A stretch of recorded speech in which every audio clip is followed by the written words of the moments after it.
Алтын доп арнасының алтындай достары, ассалаумағалейкум. Бүгінгі жаңалықтарыңызда дайын. Карим Бенземаны өздерінде алып қалу үшін Сауд Арабиясы керемет ұсыныс жасады Бенземаға.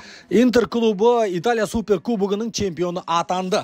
Испания, яғни Ла Лиганың төрешілеріне Ла Лиганың клубтары шағым арыз жазып жатыр. Осы және басқа да футбол ақпараттары сіздердің назарларыңызда. Достар, арнамызға жазылып қоңыраушаны басуды ұмытпаңыздар. Себебі біз сіздер үшін күнделікті футбол ақпараттарын шығаратын арнамыз, достар.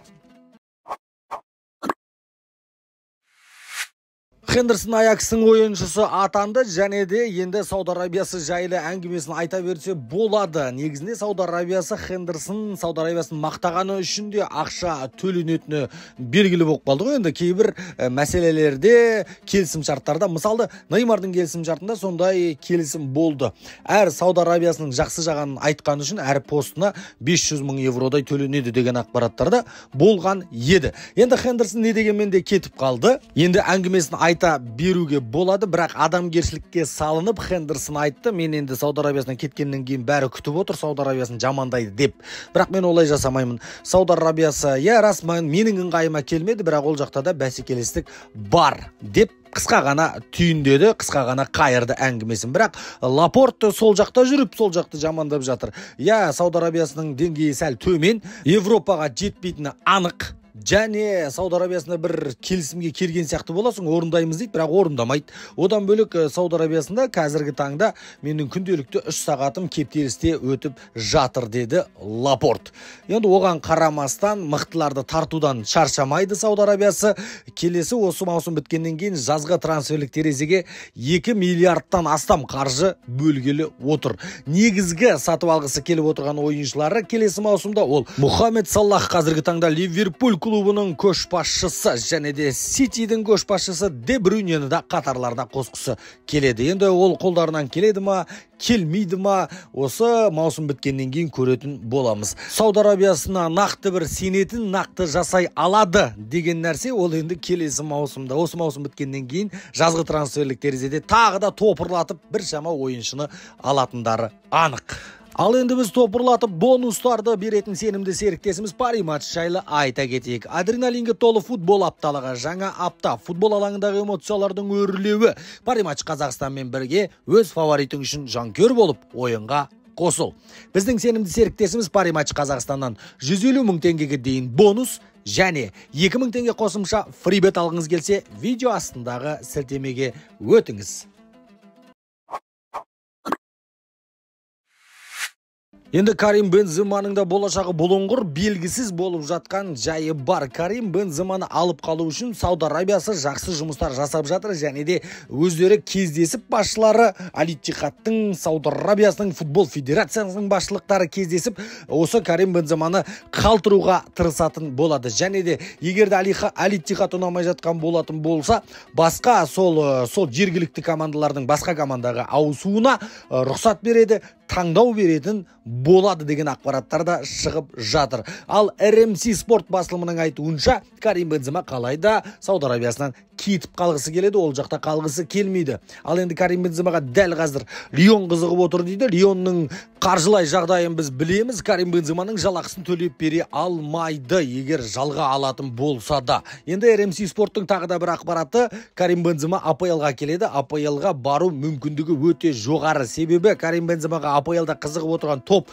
3-тік бар. Оның біріншісі Манчестер Юнайтед клубы, өздерінің қатарларына қосқысы келеді. Екіншісі Челси клубы, және де кейінгі кезде Арсенал клубы да Бенземаға қызығушылық танытып жатыр деген ақпараттарды шығарған болатын. АПЛ-да ақша да жетеді, жалға алады дейді, бірақ та сол жалға алғанда барлық жалақысын толықтай төлеп бере алады. Бұл атап өтілген 3 клубта. Сондықтан да Карим Бензема негізінде қалғысы келмейді дейді. RMC спорт басылымының айтуынша АПЛ-ға келуі мүмкін. Осы бір аптада Карим Бенземаның жағдайы толықтай шешілетін болады.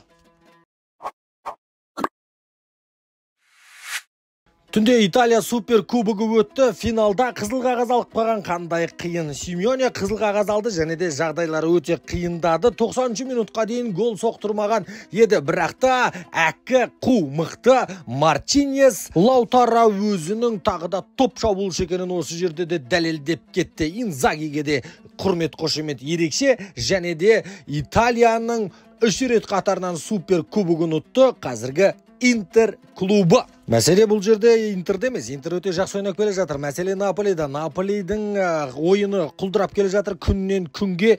Себебі қателіктер бар. Бапкер таңдауда да, басшылықтан да қателіктер өте көп кетіп жатыр қазір Наполи клубында. Спалетти жарайды жіберді. Спалетти бірақ жақсы ойын деңгейімен қалтырып кетті ғой. Соның орнына Сауд Арабиясынан алып келу керек па? Бапкерді Руди Гарсия келді. Гарсия ең құрмағанда Чемпиондар лигасының зонасына таласа алатындай-ақ бапкер ма деп ойлап едім. Оның орнына Вальтер Мадзари. Ё-майо, мен бұны Моцарелла Галбани деймін. Енді ар жағында қатты ұятсыздау сөз айтып қойсам, болмай қалады.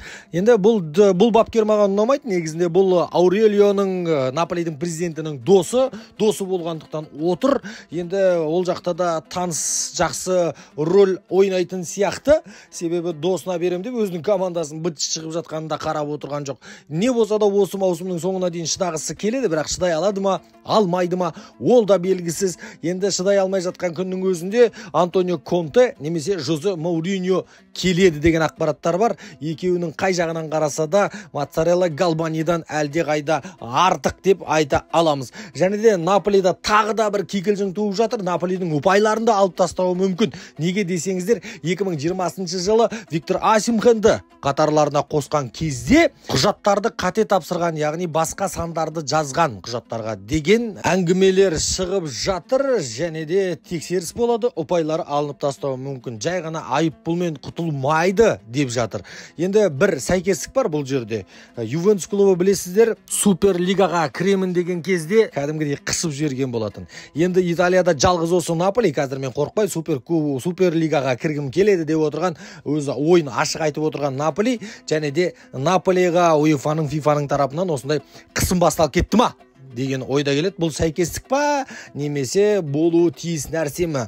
Бұғанға дейін әйтпесе Наполиға ешқандай да уәж айтатын, ешқандай да бір сендер қате жасап жатсыңдар деген әңгіме болмаған болатын. Енді келіп аяқ асты тырнақ астынан кіріздеп Наполиді құлатып жібергісі келіп жатыр. Енді қалай дегенмен де Наполи өте жақсы команда, негізі таза болып шықсын, ұпайлар алынбасын деген тілектеміз. Ал енді тағы да айтып өтейік, Интер клубының жанкүйерлерін шын жүректен кешегі Италияның супер кубогын алғанымен құттықтаймыз.